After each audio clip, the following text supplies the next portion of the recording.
শারমিন ঠোঁটের কোণে ঈষা হাসি দিয়ে বলল, ম্যাডাম, একটা প্রবাদ আছে না, আগে দর্শনকারী পরে গুণ বিচারী, সৌন্দর্যকে না ভালোবাসে বলুন। মীরা কোনো উত্তর দিল না, শুধু একটা গভীর নিঃশ্বাস ফেলে মন থেকে বেদনাকে সরানোর চেষ্টা করল।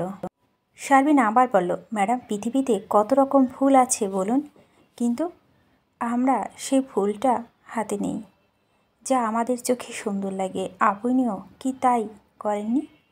মীরা মৃদু হাসি আড়ালে গভীর বেদনাকে লুকিয়ে বলল, আপনার কথা ঠিক, তবে জানেন, আমার চোখে দেখা প্রতিটা ফুলই সুন্দর ছিল, তাই আমি হয়তো সৌন্দর্যকে প্রকৃতি অর্থে বুঝতে পারিনি।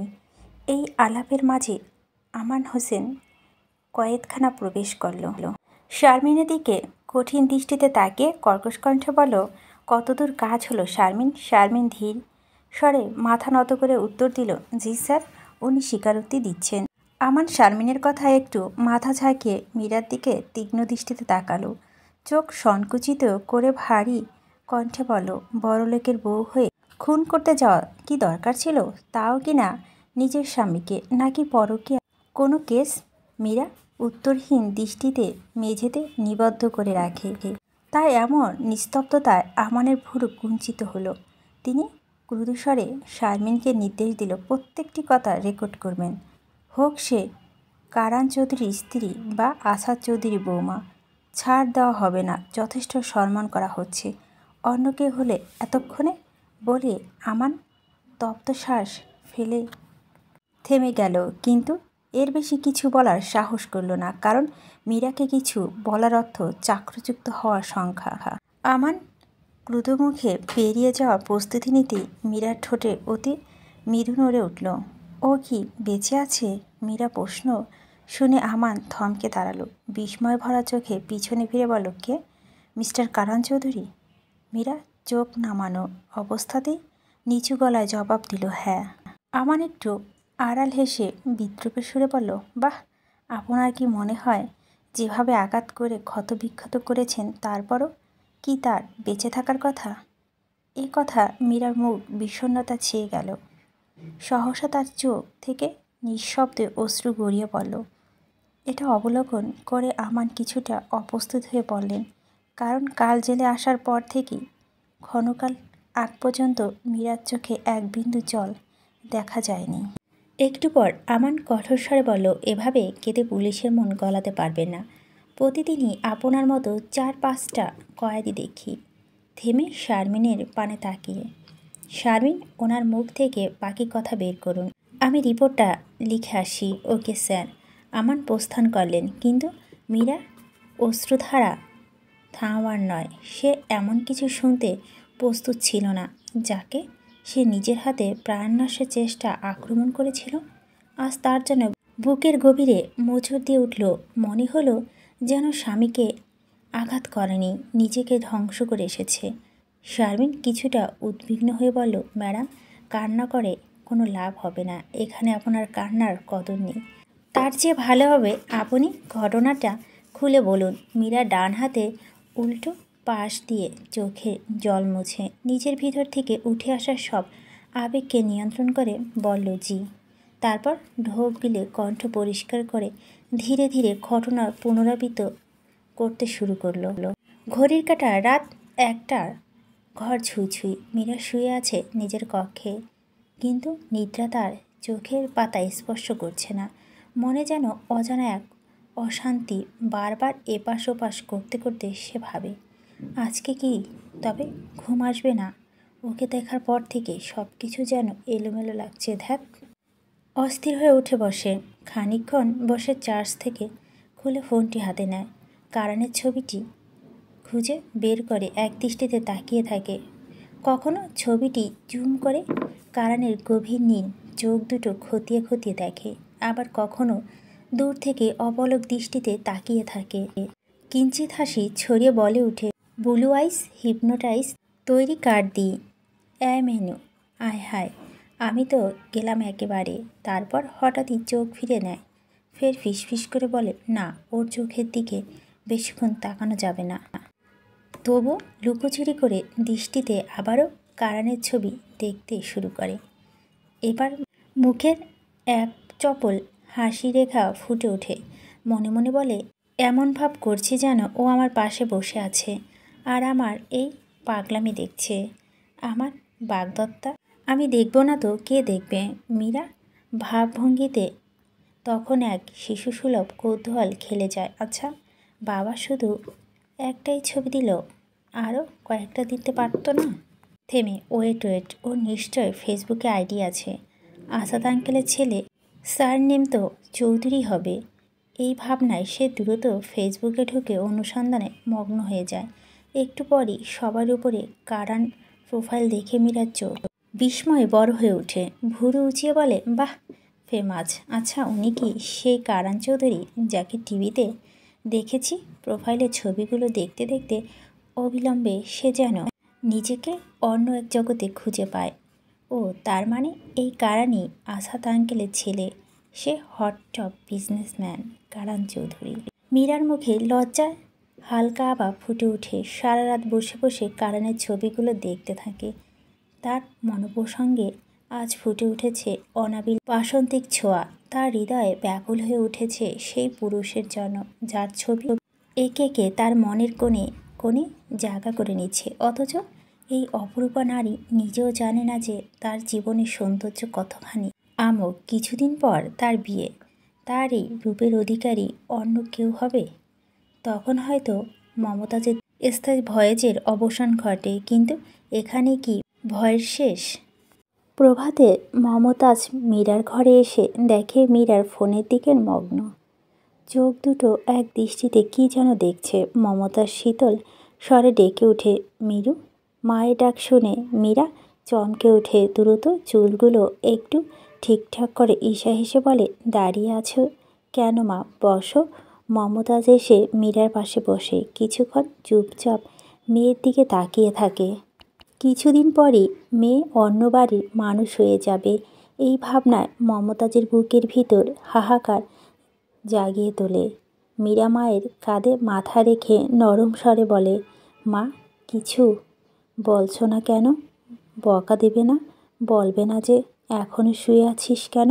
মীরার কথায় মমতাজ হালকা হাসে, কিন্তু মুখে গাঢ় বিষণ্ণতা। একটি দীর্ঘশ্বাস ফেলে চোখের কোণে জমে থাকা জল আঁচলের মাধ্যমে মুছে মেয়ের দিকে আরও কিছুক্ষণ তাকিয়ে থাকে। তারপর কাঁপা কাঁপা কণ্ঠে বলে, মা, পরশু তো বিয়ের দিন ঠিক হলো। ভাবতেই কেমন লাগে আমার মেয়ে এত বড় হয়ে গেল। মীরা মায়ের কথা শুনে আবেগে আতফুল্ল হয়ে মাকে জড়িয়ে ধরে বলে, মা, এমনভাবে বলো না তো, তাহলে আমি কিন্তু বিয়ে ঠিয়ে করছি না। মমতাজ মেয়ের মাথায় স্নেহ ভরে হাত বুলিয়ে বলে, মেয়ে হয়ে জন্মেছিস রে, কোনো না কোনো দিন তো স্বামী সংসার করতেই হবে। তারপর কিছুটা থেমে স্বপ্নালু স্বরে বলে, জানিস মেরু, আমি এক শ্যামপুরুষের প্রেমে পড়েছিলাম, গভীরভাবে প্রেমে পড়েছিলাম। মীরা মায়ের বুক থেকে মাথা তুলে বিস্ময় স্বরে বলে, বাবা? মমতাজ মৃদু হাসে, তারপর মনের গভীর থেকে বলে, তোর বাবা যদি আমাকে বন্দিনী করেও রাখত, তবুও আমি সারা জীবন তার সেবা নিজেকে নিবেদন করতাম। বিয়ের পর থেকে তোর বাবা যে গ্লাসে পানি খেত, আমি সেই গ্লাসে তার ঠোঁট ছোঁয়া অংশ থেকে পানি পান করতাম। তোর বাবা যখন খাওয়ার শেষে হাত ধুয়ে যেত, আমি তার প্লেটে পড়ে থাকা চাবানো হাড়টাও পুনরায় চিবাতাম। আর যে নিমঠাল দিয়ে তোর বাবা মিসওয়াক করত, আমিও সেটি দিয়ে মিসওয়াক করতাম। সোজা কথা, তোর বাবা যদি কোনো দিন জানতে চায় আমার জীবনে তার জন্য কি আছে, সেই দিন আমি আমার বুক চিরে তাকে দেখিয়ে দেব আমার সমস্ত সত্তা দিয়ে শুধু তাকে ভালোবেসেছি। এই কথাগুলো বলে মমতাজ একটা চাপা দীর্ঘশ্বাস ছাড়লেন। মনের গভীরে পঞ্জীভূত সব কিছু উজাড় করে দিলেন নিঃশেষে। মমতাজ ঈশা হাসি ধরে রেখে বললেন, কিছু বুঝলি? এদিকে মীরা মায়ের কথাগুলো শুনে অশ্রুজল চোখে তাকিয়ে রইল। তার কণ্ঠস্বর থেমে গেছে, কিন্তু হৃদয়ে তোলপাড় চলছে। মমতাজ হালকা হেসে আবারও বললেন, তুই আর কারানও একদিন এমনই ভালোবাসার গল্প লিখবি, দেখিস। মীরা লজ্জা পেয়ে একটু হেসে নিল। তারপর বলল, কিন্তু মা, বিয়েটা এত তাড়াতাড়ি কেন ঠিক হলো? আরও কিছুদিন সময় নেওয়া যেত না? মমতাজ মেয়েকে জড়িয়ে ধরে বলল, ছেলেপক্ষ থেকে এটাই জানানো হয়েছে রে। আমি তোর বাবাকে সময় নিতে বলেছিলাম, কিন্তু তোর বাবা বলল ছোটবেলা থেকে চিনি ওদের, কি আর দেখব। তারা যখন বলেছে পরশু বিয়ে হোক, তাই আমিও আর আপত্তি করিনি। মমতাজ ফোন বের করে কারানের নাম্বার মেসেজ করে মীরাকে পাঠিয়ে দিল। তারপর হেসে বলল, তুই চাইলে ওকে কল দিতে পারিস। মমতাজের স্নেহদৃষ্টি মীরার ওপর স্থির থাকে, অর্থাৎ মেয়ে চলে যাওয়ার আগেই তার প্রতিটি মুহূর্ত ধরে রাখার চেষ্টা করছেন। খানিকটা সময় পর মমতাজ উঠে দরজার দিকে বের হতে যাবেন, তৎক্ষণাৎ মীরা ডাক শোনা গেল, মা আজ রাতে আমার পাশে শোবে। মমতাজ কথাটা শুনে ফিরে এসে মেয়েকে বুকে জড়িয়ে ধরল। আচমকা চক্ষুজোড়া পানিতে পড়ে উঠল। শাড়ির আঁচল দিয়ে চোখ মুছে হেসে বললেন, তুই না বললেও আমি আজ তোর সাথেই শুতাম মা। মা মেয়ের একটু আবেগ ভাগাভাগি করা ব্যস্ত। ঠিক তখনই মাহিমা তরপাতে তরপাতে কক্ষে ঢুকে পড়ল। তার মুখশ্রী ক্রোধে রক্তিম। মানি না, মানব না। মমতাজ অবাক হয়ে বলে উঠল, কি মানবি না? এত ছটফট করছিস কেন? আগে বস। মাহিমা ক্রোধ নিয়ে বলল, কিসের বসাবসি? আগে বলো, আপুর বিয়ে পরশু দিন কেন ঠিক করেছ? মীরা হেসে বলল, বাবা বলেছে। কিন্তু আমি এই বিয়ে মানি না। এত পরিকল্পনা করলাম, নাচ গান শপিং, কিভাবে একদিনে সব করব? মমতাজ শান্ত গলায় বললেন, এই বিয়েটা ছোট করে করা হবে, শুধু পরিবারের লোকজন নিয়ে। মাহিমা আশ্চর্য হয়ে চোখ উল্টে বলে, কি? না, এটা হতে পারে না। আমি শেনু আদিবাকে সব বলে রেখেছি, ওদেরকে ইনভাইটেশন দিব। এত প্ল্যান করলাম, হবে না। মীরা হেসে বলল, তোকেই বা কে বলেছে সবাইকে জানিয়ে বেড়াতে? মাহিমা ঠোঁট উল্টে বলল, আমি কি জানতাম বাবা মা আমাকে এভাবে ঘোল খাওয়াবে? মমতাজ হেসে বললেন, থাক আর রাগ করিস না। মীরার বিয়ে অনুষ্ঠান যখন জমিয়ে করা হবে তখন আনন্দ উল্লাস করিস। তাছাড়া মুসলমানদের বিয়ে ধুমধাম করে করতে হয় না, আর বিয়ের কম খরচে কম মানুষ নিয়ে করাই ভালো। তুই বড় হলে সব বুঝবি। অথচ মাহিমা রাগ করে মুখে বিরক্ত ভঙ্গি নিয়ে কোনো উত্তর না করে ঘর থেকে বেরিয়ে গেল।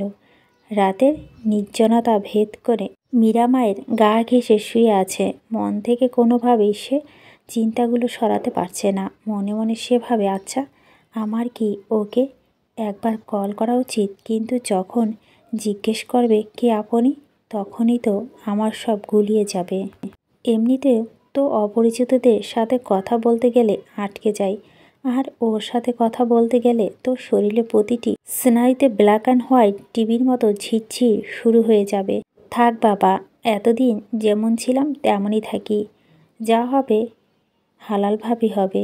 এ কথা ভেবে মীরা লজ্জা মায়ের বুকের মধ্যে মাথা গুজে নেয়। মমতাজ একটু নড়েচড়ে উঠে নরম কণ্ঠে বলে, কী রে মেরু, ঘুমাচ্ছিস না কেন? মায়ের কণ্ঠ শুনে মীরা কোনো রকম রাগ না করে মাকে আরও ধীরভাবে জড়িয়ে ধরে। কিন্তু কথায় আছে, প্রেম যে কাঁঠালের আঠা, লাগলে পরে ছাড়ে না। মীরার মনের অবস্থা এখন সেরকমই।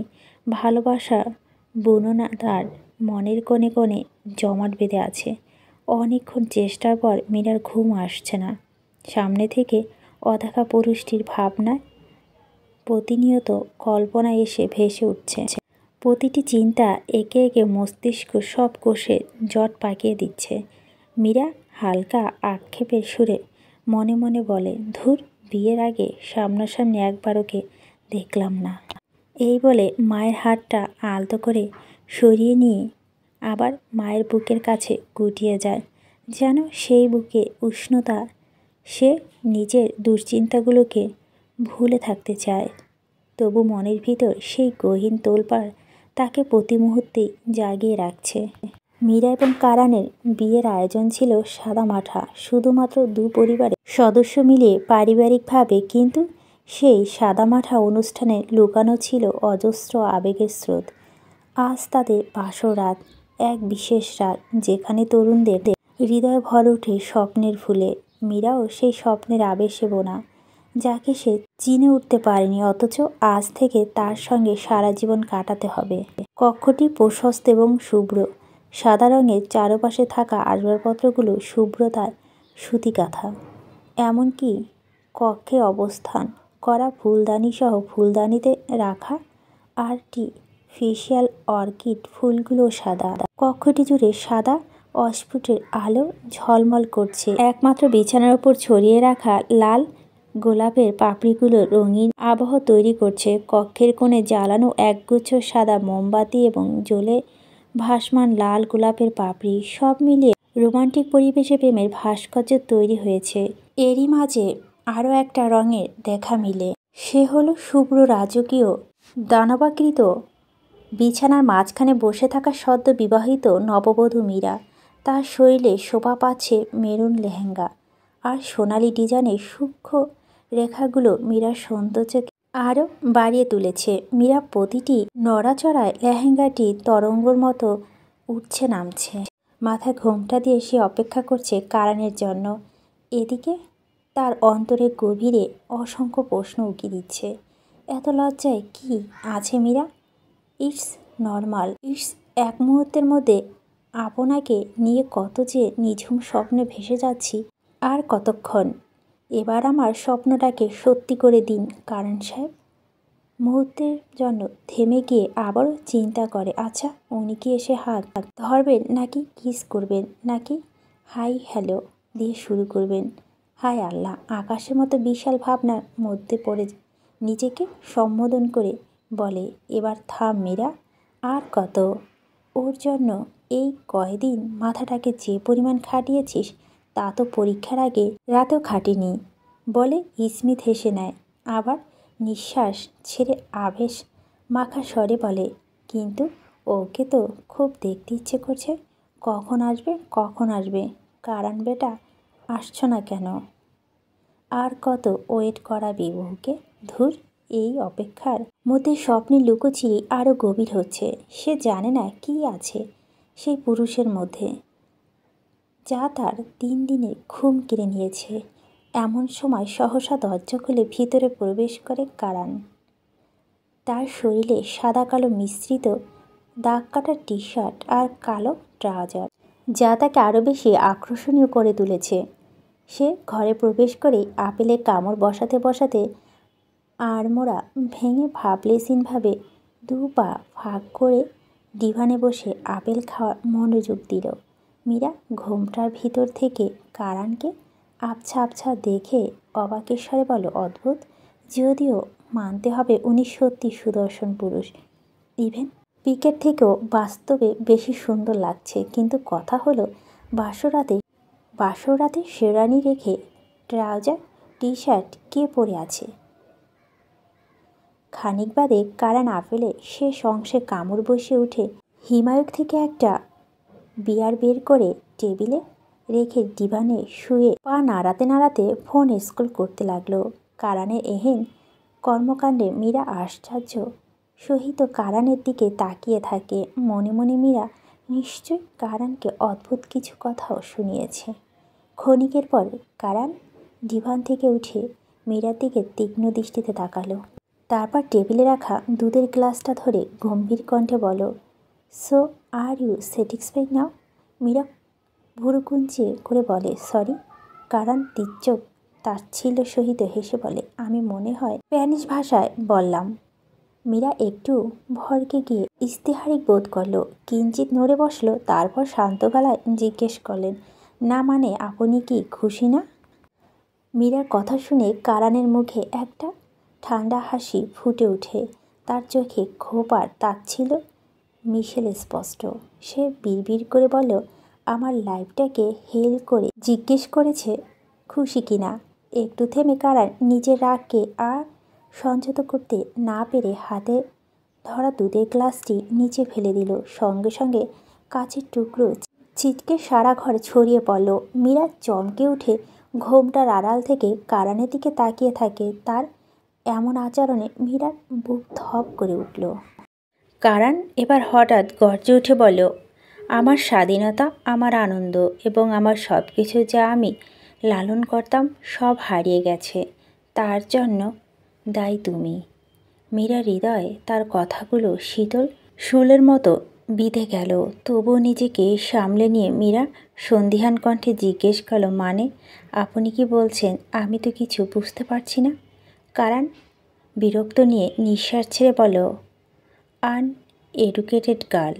এনওয়েজ, এই বিয়েটা শুধু একটা বোঝাপড়া ছাড়া কিছুই না। তা আমাকে নিয়ে হাজব্যান্ড ম্যাটেরিয়ালস কোনো এক্সটেকশন রাখবেন না। Wait a moment, why am I addressing you formally? এই মেয়ে, তোমার বয়স কত?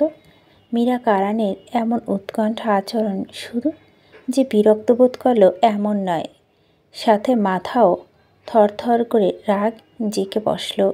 নিজের বউয়ের সাথে কিভাবে আচরণ করা উচিত সেটা না হয় শিখেনি, কিন্তু একটা মেয়ের সাথে কিভাবে আচরণ করতে হয় তাও কি জানা নেই লোকের? মীরা দাঁতে দাঁত চেপে বলল, I am 22 years old, a third year pharmacy student আর জগন্নাথ ইউনিভার্সিটি। কারণ তীর্যক দৃষ্টিতে তাকিয়ে বলল, এই হ্যালো, আপনার বায়োডাটাকে শুনতে চায় নাই। যতটুকু জিজ্ঞেস করেছি এইটুকুই বলবেন। আর হ্যাঁ, তুমি আমার থেকে 6 বছরের ছোট। বাঁকা হেসে বাচ্চা মেয়ে। মীরা কিছু না বলে তাকে নির্লিপ্ত দৃষ্টিতে দেখছিল, কিন্তু তার বুকের ভিতর একটা বিস্ময় আর অপমানের ঢেউ বয়ে যাচ্ছিল। প্রথম রাতে এমন অবমাননা আকস্মিককালের কোনো মেয়ে ভাবতে পারবে না। মীরা ঢোক গিলে বিষাদময় কণ্ঠস্বর নিয়ে বলল, বিয়েটা একটি পারিবারিক ডিল। এটা কেমন ধারার কথা হলো? কিন্তু কারানকে এই প্রশ্ন করা আর প্রয়োজন বোধ করল না। কাকেই বা করবে, করে বা কী হবে? একটা অদ্ভুত উত্তর পাবে, বা তাই পাবে কিনা সন্দেহ। কারণ ক্ষণিকের পর বাতায়নের পাশে গিয়ে বাইরে প্রকৃতি দেখতে দেখতে একটু আর হেসে বলল। মীরা রাগে এবার তার সমস্ত সত্তাকে ছাপিয়ে গেল। কারানের মুখ থেকে যে বাক্যটি বের হলো তা যে নিষিদ্ধ পল্লী মেয়েদের সঙ্গে কথোপকথনের বিকৃত প্রতিধ্বনি। একজন মানুষের বিয়ে যদি নিজের অনিচ্ছা সত্ত্বেও হয়ে থাকে তাও হয়তো মেনে নেওয়া যায়, কিন্তু এমন নির্লজ্জভাবে কি কেউ বলতে পারে যে সে তার স্ত্রীর সঙ্গে রাত কাটাতে চায়? এই ধরনের কথা বলার আগে অন্তপক্ষে একজনের বিবেকের দিকে তাকানো উচিত। মীরা বিছানা থেকে উঠে দাঁড়িয়ে চেঁচিয়ে বলল। কারণ হাসল। তার চোখে আর ঠোঁটে সেই বিদ্রুপটার ফিরে এলো। মীরা সন্নিকটে এসে মুখের দিকে ঝুঁকে আস্তে আস্তে বলল, স্টেন্স, ডিড আই ইনসাল্ট ইউ? আচ্ছা, বাসর রাতে তাহলে কি করে? যদিও তোমার মতো মেয়ের সাথে আমার ঠিক যাবে না, তাই এসব নাটক বন্ধ করো, বুঝেছ? মীরা আর কিছু না বলে গা জ্বালানো দৃষ্টি বিছানায় গিয়ে বসল। শোবার প্রস্তুত নিতেই কারণ হঠাৎ বলে উঠল, তোমার সাহস তো কম না? আমার রুমে আবার আমার বেডে ঘুমাতে যাচ্ছ? এক্ষুনি রুম থেকে বের হয়ে যাও, বলে মুখ ঘুরিয়ে নিল। মীরার আগে ফুঁসতে ফুঁসতে মুখ ঘুরিয়ে বলল, ভদ্রভাবে কথা বলুন। আমারও ইচ্ছে নেই আপনার সাথে ঘুমানোর। Yeah now get out. Meera room থেকে বের হতে যাবে, তৎক্ষণাৎ পিছন থেকে কারানের ভয়ানক কণ্ঠস্বর শুনতে পেল, আর হ্যাঁ, I never went to see your face. কথাটা মাথায় ভালোভাবে ঢুকিয়ে নাও। মীরা কর্ণধারে কথাটা এসে পৌঁছাতে অজানা ব্যথা তার চোখে পাতায় ভিজে গেল। মীরার হৃদয়ে ক্ষত তীব্র হয়ে উঠল। এক মুহূর্তে তার সম্মানের প্রতিটি শিরা নিভিয়ে দেওয়া হয়েছে, তাই নিশ্চুপ হয়ে পাশের কক্ষে চলে গেল। মীরা চলে যাওয়ার পর কারণ বিছানার ওপর ছড়িয়ে থাকা সব গোলাপের পাপড়ি ক্রোধ ভরে ছুঁড়ে ফেলে দিল। পাপড়ি বসানো অস্ফুট জলের পাত্রটি এক ঝাটকায় আছড়ে মেঝেতে ফেলে দিল। এরপরে ড্রয়ার থেকে সিগারেটের প্যাকেট বের করে একটি সিগারেট আগুন ধরিয়ে ধীর স্থিরভাবে ঠোঁটে তুলে নিল। ধোঁয়ার কুণ্ডলি ক্রমশ বাতাসে মিশে যেতে থাকলেও তার মুখব্যয়ে প্রতিটি ভাঁজে আক্রোশের ছায়া গভীর থেকে গভীরতর হয়ে ফুটে উঠল। অর্থাৎ তার অন্তর্গত আগুনকে আর কিছুতেই নিয়ন্ত্রণ আনতে পারছে না। অন্য ঘরে বিছানায় নিঃশব্দে শুয়ে থাকা মীরা চোখ থেকে বেদনাবাহী নোনা জল ধীরে ধীরে গড়িয়ে পড়ছে। যাকে নিয়ে স্বপ্ন ছিল অগণিত, খুশির আশা ছিল অপরিসীম, আর আকাঙ্ক্ষা শেষ ছিল না, সে সমস্ত কিছুর মুহূর্তে ভেঙে চুরমার হয়ে গেল। মানুষের চেহারার সঙ্গে যে তার মন বোঝা যায় না, এই সত্য আজীবন মীরা হৃদয় অমোচনীয়ভাবে গেঁথে থাকবে। নববধূরূপে সজ্জিত সেই মহিমান্বিত মীরা সারা রাত নির্ঘুম কাটিয়ে ক্রমাগত একাকী কান্নায় ভেঙে পড়েছে। এই রাত তার কাছে কতটা বিষম, ভয়ঙ্কর এবং অসহনীয় যন্ত্রণার, সেটা কেবল মীরাই জানে। পৃথিবীতে নিয়ম বড় অদ্ভুত, যার উপর দিয়ে তুমি যত স্বপ্ন বুনবে, সেই স্বপ্নের শেষে তোমার হৃদয় ভার হয়ে দাঁড়াবে। আর এখন থেকে এই কঠিন বদমেজাজি মানুষটির সঙ্গে এক জীবনের পথ পাড়ি দিতে হবে তাকে। মীরা ফুপিয়ে কাঁদতে কাঁদতে, নাক টানতে টানতে ব্যথাতার কণ্ঠে বলে উঠল, রাতটা তো অন্যরকম হলেও পারত। কত গভীর ভাব লুকিয়ে রয়েছে এই সামান্য বাক্যে। নারী চিরকাল তার সুখের ঠিকানা খোঁজে স্বামীর মাঝে। তার প্রথম রজনী মাহাত্ম্য নারীর হৃদয়ে অন্যরকম ধীরতা নিয়ে আসে। স্বপ্ন, প্রত্যাশা, অনুভূতি এক নিবিড় মেলবন্ধন। কিন্তু সেই বিশেষ রাতেই যদি নিজের স্বামীর কাছ থেকে এমন আঘাত আসে, তা কোনো নারীর পক্ষে সহনীয় হতে পারে না। ভোরের প্রথম আলো ফুটতেই কারান নাস্তা সেরে অফিসের উদ্দেশ্যে বেরিয়ে যায়। মীরা ফজরের নামাজ শেষে নিজ কক্ষটি গুছিয়ে রাখে। কারান চলে যাওয়ার পর সে তার কক্ষে গিয়ে বিশৃঙ্খলা দৃশ্য দেখে দাঁড়িয়ে যায়। এতে এক গভীর নিঃশ্বাস ফেলে বিছানা শুয়ে এবং ঘরটি পরিষ্কার করে রান্নার উদ্দেশ্যে নিচে নেমে আসে। নিচে এসে দেখতে পেল বাড়ির বড় বউ রোমানা আরামে সোফায় বসে পায়ের উপর পা তুলে আঙুল চিবোচ্ছে। মীরা তার দিকে একবারও নজর না দিয়ে রসুন ঘরে ঢোকার জন্য উদ্যত হলো। ঠিক তখনই রোমানার কপাল কুঁচকে প্রশ্ন ছুড়ে দেয়, তা কেমন কাটলো বাসর রাত? আমার হ্যান্ডসাম দেবর নিশ্চয় তোমাকে খুশি করতে পেরেছে। এই বিব্রতকর প্রশ্নে মীরা খানিকটা অপ্রস্তুত হয়ে দাঁড়িয়ে পড়ে। পিছনে ঘুরে কথা এড়িয়ে অন্য কথা নিয়ে বলে, আপনাকে ভাবি ডাকলে হবে? রোমানা কণ্ঠে বিদ্রূপ সুর। ভুরু কুঁচকে সে বললে, তুমি আমাকে কিছু না ডাকলেও বরং বেশি খুশি হব। হতে পারো অনেক সৌন্দর্যের অধিকারী, কিন্তু মনে রেখো আমি এই বাড়ির বড় বউ। তাই এই বাড়িতে আমার কথাই শেষ কথা। ভুলও রাজত্ব নেওয়ার চেষ্টা করলে তোমার সামনে আমি এমন ভয়ঙ্কর রূপে আসব, যা তুমি কল্পনা করতে পারবে না। মীরা অবাক দৃষ্টিতে রোমানার পানে তাকিয়ে রইল। এমন সময় আসাদ চৌধুরী আবির্ভাব ঘটল।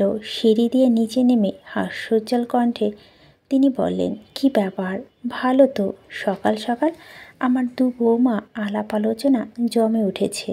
মীরার মাথার কাপড় টেনে নিয়ে বিনম্রভাবে বলল, আসসালামু আলাইকুম বাবা। আসাদ চৌধুরী হেসে বলেন, ওয়ালাইকুম সালাম মা। তা আমার ঘরের লক্ষ্মী এত সকালে উঠে পড়েছে কেন? রোমানা ভুরু কুঁচকে মনে মনে ফুঁসতে ফুঁসতে বলে, আদিক্ষেতা, কই আমার বিয়ের পর তো এসব কিছুই বলেনি। মীরা বিনয়ের সঙ্গে উত্তর দিল, বাবা নামাজের পর আর ঘুমাতে পারেনি, অভ্যাস হয়ে গেছে, তাই ঘুম আসে না। আমি আপনার জন্য খাবার তৈরি করছি, আপনি বসুন। মীরার কথায় রোমানার মুখে তাচ্ছিল্যের হাসি ফুটে উঠল। তখনই সিঁড়ি দিয়ে নামতে থাকে ইশাক ও তার স্ত্রী আশমিনীও। মুখ চেপে হাসতে লাগলো। আশমিনী কটাক্ষের সুরে বলে, এত বড় বাড়ির বউ হয়েছ, একটু তো ভাব রাখতে শেখো। শুধু রূপের জৌলুস থাকলেই হবে? এই বাড়ির বউরা কাজকর্ম করে না, তাহলে এতগুলো মেয়ের রাখা হয়েছে কিসের জন্য? মীরা বিনয়ের সঙ্গে চোখ নামিয়ে বলল, ক্ষমা করবেন, বুঝতে পারিনি, তবে নিজের কাজ নিজে করতে ভালো লাগে। আশমিনী কঠিন স্বরে বলল, তোমাকে এত কাজ করতে হবে না, তুমি বরং আমার ছেলে কারানের যত্ন নাও। তা কাল রাতে আমার ছেলেকে খুশি করতে পেরেছে তো, নাকি শুধু রূপ দেখিয়ে রাত পার করে দিয়েছ? আশমিনীর এই অশালীন কথায় মীরা অবাক হয়ে কিছুটা লজ্জিত হলো। মনে মনে ভাবল, এই বাড়ির সবাই কি এমন অদ্ভুত? একে তো কাল রাতে স্বামীরূপে প্রমাণ পেলাম, এখন আবার এরা? ঈশাক তখন আশমিনীর কানে কাছে গিয়ে ফিস করে বলল, এসব কি বলছো? চুপ করো। আসাদ দ্রুত বিষয়টি সামলাতে বললেন, হয়েছে, সবাই খেতে বসো এবার। পিউ, মেড, সবাই খাবার রেডি করে। জি স্যার। Table ready. সবাই টেবিল খেতে বসে গেল। আরিয়ান এবং আয়াস এসে যোগ দিয়েছে। আরিয়ান বসে তীর্যক নজরে মীরার দিকে তককে বারবার তাকালো। মীরা প্রতিটি নড়াচড়া খুঁটিয়ে দেখার চেষ্টা করছে। মীরার চোখ তার চোখে পড়তে সে দ্রুত দৃষ্টি সরিয়ে খাওয়ায় মন দিল। আয়াস আশমিনীর হাত নাচিয়ে বলে, আম্মু, ভাবিকে আমার সাথে নিয়ে যায় প্লিজ। স্কুলে সবাই দেখুক আমার ভাবি কতগুলো সুন্দর। আশমিনী কড়া চোখে তাকিয়ে বলো, কথা কম বলে খাওয়া শেষ করো। মায়ের রাগী কথায় আয়াসের হাসি মুখটি মলিন হয়ে গেল। আছাদ জিজ্ঞেস করলো, কারান কি অফিসে চলে গেছে? আরিয়ান গম্ভীর স্বরে জবাব দিল, এ তো সব সময় আগে যায়। বললাম আমি এই দিকটা সামলাতে পারবো। কখনো শুনেছে আমার কথা? খাওয়া শেষ করে তুইও রওনা দে। ঘড়ির কাঁটায় রাত 9টা ছুঁয়েছে। মীরা বিষণ্ণতায় গভীরে ডুবে গিয়ে রুমের কোণায় নির্বাক হয়ে বসে আছে। নিস্তব্ধ অন্ধকারে তার মন ভারী হয়ে উঠেছে। নিজের মনে বলে উঠল, সবাই কি তার স্বামীর সুখ পায়? কথাগুলো বলা মাত্রই তার ঠোঁট থেকে একটা গভীর আহত নিঃশ্বাস বেরিয়ে এলো। চোখের কোণে জমে থাকা অশ্রু সামলাতে না পেরে ভাঙা কণ্ঠে বলে উঠল, মা জানো, খুব একা লাগে। এই বাড়ির সবাইকে কেমন যেন অপরিচিত মনে হয়। একবার বাবার সাথে কথা বললে একটু স্বস্তি পাই। তাও যদি তোমার মেয়ে মিশুক হতো, তাহলে হয়তো এই নিঃসঙ্গটাও কিছুটা কম হতো। আকস্মাৎ দরজার বাইরে পায়ের শব্দ শুনে মীরা দ্রুত পায় ঘোমটা টেনে নিল। তার বুকের ভিতর এক অজানা শিহরণ বয়ে গেল।